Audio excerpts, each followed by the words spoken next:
Shalom jemaat Tuhan, selamat pagi dimanapun Bapak Ibu berada. Doa saya kita tetap antusias dan mulai belajar terus meninggalkan pola-pola yang salah, pola-pola natural kita, apalagi tentu pola-pola dari dunia dan pola dari iblis bukanlah menjadi pola kita. Kita terus akan membangun hidup kita dengan polanya Allah. Karena itu kita membutuhkan firman Tuhan, kebenaran menjadi dasar hidup kita. Hari ini kita masih membaca di Kisah Rasul pasal 20 ayat 1 sampai ayat yang ke-38 dan kitab Mazmur pasal 148 ayat 1 sampai ayat yang ke-14 dan Amsal pasal 18 ayat 6 sampai ayat yang ke-7. Kita sedang belajar bahayanya kalau kita orang Kristen keluar dari pola Allah, khususnya Allah yang adalah kasih. Itu sangat berbahaya sekali. Yesus berkata kalau ada sesuatu di hati kita gagal mengasihi, gagal mengampuni,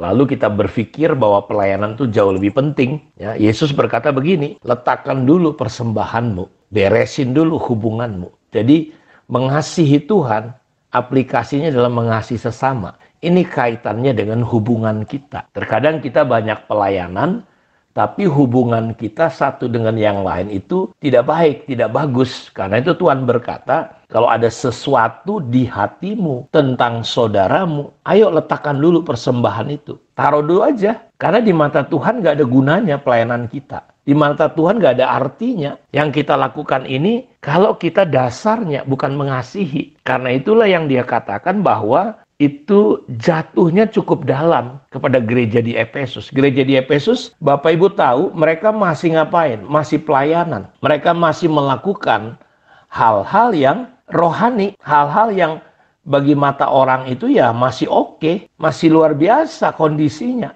Nah, ini yang Tuhan tegur kepada gereja ini. Kenapa? Karena mereka ternyata sudah dalam. Coba kalau kita lihat sebentar di dalam Wahyu 2, dikatakan dalam ayat 3, engkau tetap sabar, menderita oleh karena namaku dan engkau tidak mengenal lelah. Dalam ayat 2, aku tahu segala pekerjaanmu, baik jerih payahmu, ketekunanmu. Aku tahu bahwa engkau nggak dapat sabar terhadap orang jahat. Engkau telah mencobai mereka yang menyebut dirinya rasul, tapi yang sebenarnya tidak demikian, bahwa engkau telah mendapati mereka adalah pendusta. Nah, di ayat 4, tapi aku mencela engkau. Kenapa? Karena engkau telah meninggalkan kasih yang semula. Jadi ketika kita tidak hidup dalam pola Allah yang bernama kasih, mengasihi sesama kita, ini akan membangun sesuatu yang kelihatan oke di luar, karena kita akan jatuh kepada pola agamawi. Agama itu selalu cuma kelihatan baik di luar, tapi dalamnya rusak. Itulah sebabnya Tuhan berkata, betapa dalamnya engkau jatuh. Taruh dulu persembahanmu. Karena di mata aku, kata Tuhan, gak penting hubunganmu. Kasih itu. Aku mencela engkau karena engkau meninggalkan kasih yang mula-mula. Jadi Tuhan cela. Ingatlah betapa dalamnya engkau jatuh. Bertobatlah dan lakukan lagi apa yang semula engkau lakukan. Jika tidak demikian, aku akan datang kepadamu dan aku akan mengambil kaki dianmu dari tempatnya jikalau engkau tidak bertobat. Jadi sudah lihat, ini serius sekali pola Allah yang bernama kasih ini. Dalam Matius pasal 25 kita tahu bahwa ketika ada pemisahan antara kambing dan domba,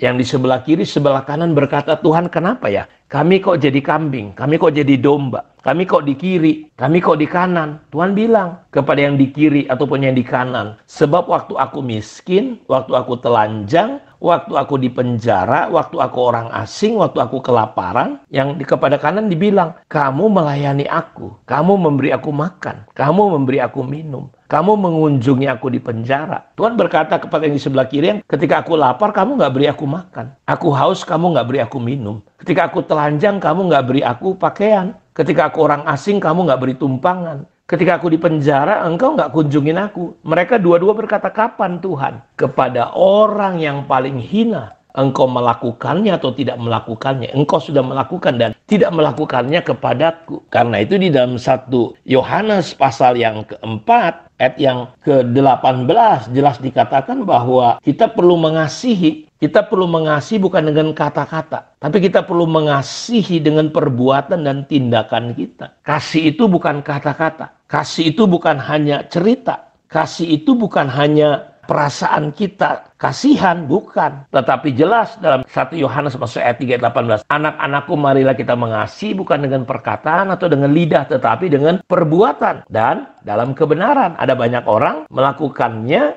perbuatannya oke, tapi tidak dalam kebenaran, menyimpang. Seperti orang-orang yang ada di gereja di Efesus ini.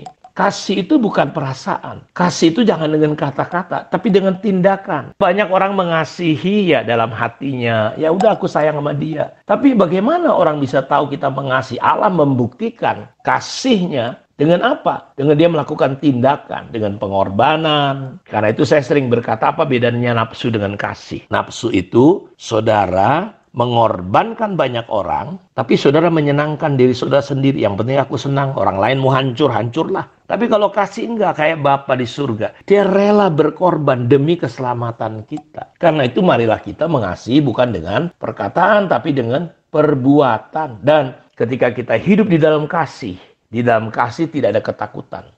Justru kasih yang sempurna melenyapkan ketakutan. Kenapa? Ketakutan mengandung hukuman. Barang siapa takut, dia tidak sempurna dalam kasih. Ingat, Tuhan tidak memberikan roh ketakutan, tapi dia memberikan kasih, penguasaan diri, ketertiban.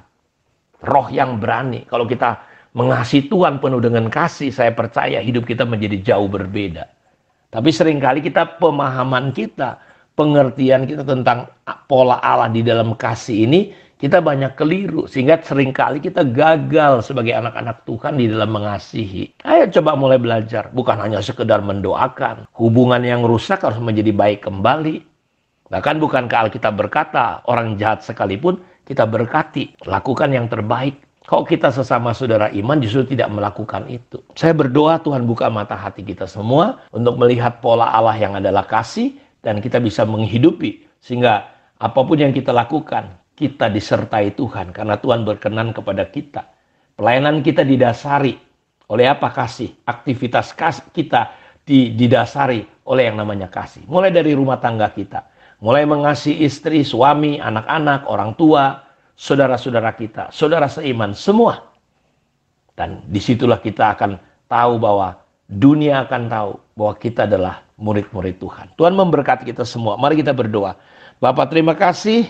Berkati semua anak-anak-Mu, firman-Mu tidak akan pernah kembali sia-sia. Kami mau belajar mengasihi bukan dengan perkataan, tapi kami mulai mengasihi dengan tindakan, melayani bahkan orang-orang yang melukai kami. Terpujilah Engkau Bapa, di dalam nama Tuhan Yesus Kristus. Tuhan memberkati seluruh umat-Mu. Amin. Tuhan memberkati kita semua. Shalom.